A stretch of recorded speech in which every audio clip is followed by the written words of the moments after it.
Shalom Bapak Ibu Saudara yang dikasihi Tuhan. Firman Tuhan hari ini kita terima dari Matius 26 ayat 33 dan 34. Petrus menjawabnya, "Biarpun mereka semua tergoncang imannya karena Engkau, aku sekali-kali tidak." Yesus berkata kepadanya, "Aku berkata kepadamu, sesungguhnya malam ini sebelum ayam berkokok, Engkau telah menyangkal aku 3 kali." Bapak Ibu Saudara, apakah kita pernah mengalami suatu perpisahan dengan orang lain? Dan ketika kita hendak berpisah dengan orang lain, biasanya kalimat apa yang akan terlontar dari mulut kita? Kebanyakan orang akan memberikan atau melontarkan kalimat yang isinya meyakinkan orang yang akan berpisah dengan kita. Misalnya saja saya ambil contoh, kita akan berpisah dengan teman karena dia harus melanjutkan pendidikan atau pekerjaan di tempat yang lain. Lalu di dalam perpisahan itu kita mengatakan bahwa kita tidak akan melupakannya. Kita juga mengatakan bahwa kita berjanji setiap tahun akan mengunjunginya, atau kalimat-kalimat yang lain.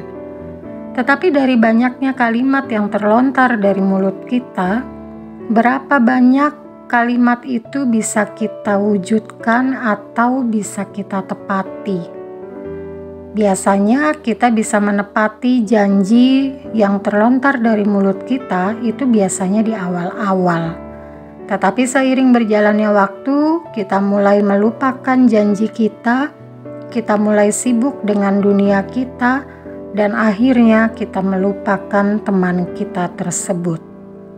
Peristiwa yang sama dialami oleh Petrus.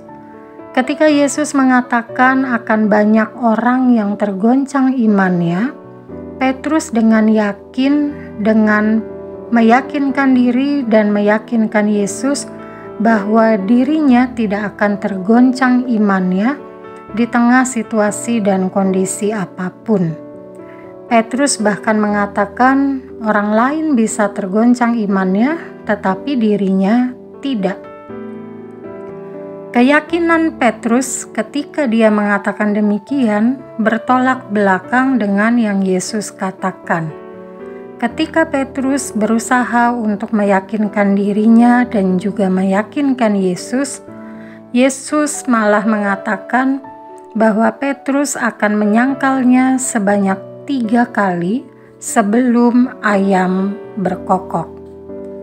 Bapak Ibu Saudara, di dalam Kamus Besar Bahasa Indonesia, menyangkal artinya tidak mengakui, menyanggah, atau menolak.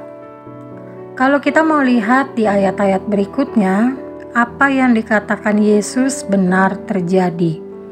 Ketika pada saat itu Petrus ditanya oleh banyak orang, siapakah Yesus, apakah ia mengenalnya atau tidak, sebanyak 3 kali Petrus mengatakan bahwa ia tidak mengenal Yesus.